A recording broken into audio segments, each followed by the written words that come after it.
আসসালামু আলাইকুম।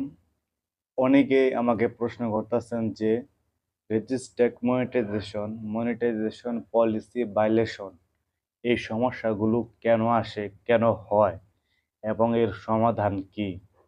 যদি আপনার মনিটাইজেশন চলে যায় তখন আপনি কি করবেন? সেই সম্পর্কিত কিছু বিষয় আজকে আলোচনা করব। তো ভিডিওটা কন্টিনিউ করবেন, শেষ পর্যন্ত দেখবেন। Monetize violation, monetize policy violation, monetize চলে গেছে। এর জন্য আপনি কি করবেন? মনিটাইজ পলিসি ভায়োলেশন কেন আসে? তো ফেসবুকের কাছে যদি আপনার কাজ কাম ভালো না লাগে, মানে আপনি ভিডিও আপলোড করাটা এবং ভিডিও মানে মানুষের কমেন্টে রিপ্লাই দেওয়াটা, এসব যদি ভালো না লাগে তখন কিন্তু ফেসবুক আপনাকে মনিটাইজ পলিসি ভায়োলেশন দিয়ে দিবে। ঠিক আছে? আর যদি আপনি সবসময় রিল ভিডিও আপলোড করে যান, রিল ভিডিও আপলোড করে যান, বড় ভিডিও না আপলোড করেন, মানে 3 মিনিট প্লাস ভিডিও আপলোড না করেন, তাহলে কিন্তু ফেসবুক আপনাকে মনিটাইজ পলিসি ভ্যালিডেশন দিয়ে আপনার যে মনিটাইজগুলো করা ছিল সবগুলোকে রেজিস্ট্রিক্ট মেরে দেবে। ঠিক আছে? তো এর সমাধান কি? যদি প্রথমত এর সমাধান হলো আপনি লং ভিডিও সবসময় যদি আপনার মনিটাইজ থেকে থাকে এখন যদি আপনার মনিটাইজ থেকে থাকে তাহলে আপনি লং ভিডিও আপলোড করতে থাকুন।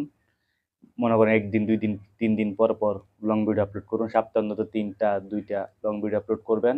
ঠিক আছে? বেশি আপলোড করার দরকার নাই। আর যদি আপনার মনিটাইজ চলে যায় থাকে এই ভায়োলেশনের কারণে, তখন মনিটাইজ কীভাবে ফিরিয়ে আনবেন সে বিষয়ে আলোচনাটা হবে।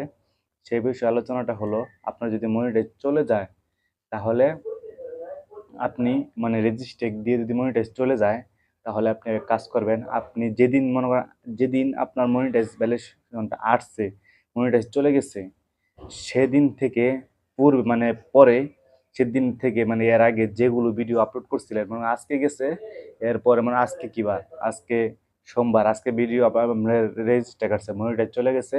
তো পিছনে মনে করেন রবিবার, শনিবার, শুক্রবার, বৃহস্পতিবার, এমনি 3-4 দিনের যতগুলো ভিডিও আপলোড করছিলেন সবগুলো ভিডিও আপনি কি করবেন? ডিলিট করে দিবেন। সব একদম। অনেকে কিন্তু বলে যে পেজের সমস্ত ভিডিও ডিলিট করে দিতে। আসলে না, পেজের সমস্ত ভিডিও ডিলিট করার কোনো প্রয়োজন নেই। আপনি যে 3-4 দিনের আগে যেগুলো ভিডিও আপলোড করছিলেন সেগুলো ভিডিও ডিলিট করে দিবেন। ডিলিট করে দেওয়ার পর আপনি আর কোনো ভিডিও আপলোড করবেন না, শুধু লাইভ করবেন। আর যদি এই 3-4 দিন ভিডিও আপলোড করার আগেও যদি আপনার কোনো কপি ভিডিও থাকে তাহলে ডিলিট করে দিবেন। মানে কপি ভিডিও, অন্যের মিউজিক ইউজ করা ভিডিও সব ডিলিট করে দিবেন। ঠিক আছে? সব ভিডিও আপনি ডিলিট করে দিবেন এবং শুধু আপনার অরিজিনাল ভিডিও মিউজিক ছাড়া যদি থেকে থাকে সেগুলো রাখবেন। তো আর সব ভিডিও ডিলিট করে দিবেন। ডিলিট করার পর আপনি কন্টিনিউ লাইভ করবেন, কোনো ভিডিও আপলোড করবেন না, কন্টিনিউ লাইভ করে যাবেন। লাইভ করতে থাকবেন, করতে থাকবেন এভাবে মানে 1 মাস করবেন। প্রতিদিন লাইভ করলেন মিনিমাম আধা ঘন্টা, 40 মিনিট বা 40 মিনিট, একটু বেশি বেশি লাইভ করার চেষ্টা করবেন। যখন এভাবে লাইভ করে থাকবেন, তারপরে যদি সমস্যা না হয়, 1 মাসের ভিতর সমস্যা না হয়, তারপর আপনার পেজের আরও ভিডিও ডিলিট করে দিবেন। ডিলিট করে দিয়ে সমস্ত ভিডিও ডিলিট করে দিবেন। ডিলিট করে দিয়ে তারপর শুধু লাইভ আর লাইভ, লাইভ করতে থাকবেন। তো আশা করি এভাবে যদি আপনি মাত্র 2 মাস কষ্ট করেন তারপরে কিন্তু আপনার মনিটাইজ সব চলে আসবে। আমার কাছে এক ভাই এইভাবে আনানোর জেলে কন্টেন্ট দিয়ে মনিটাইজ চলে গেছিল। সে আসছিল, তার এটা আমি সমাধান করে দিছি। সে এখন মনিটাইজ আবার ফিরে পাইছে মাত্র 1.5 মাস। আমার পরামর্শ নিয়ে 1.5 মাস কাজ করছে, সে মনিটাইজ ফিরে পাইছে। তো আপনারা এই কাজটা করুন, তাহলে দেখবেন আপনার মনিটাইজ ফিরে পাবেন। আর যদি মনিটাইজ আসে, চলে যায় নাই, ধরে রাখতে চান, তাহলে আপনাকে লং ভিডিও আপলোড করতে হবে। ঠিক আছে? নিয়মিত লং ভিডিও আপলোড করতে হবে। তো আর ভিডিও কোয়ালিটি ভালো রাখতে হবে।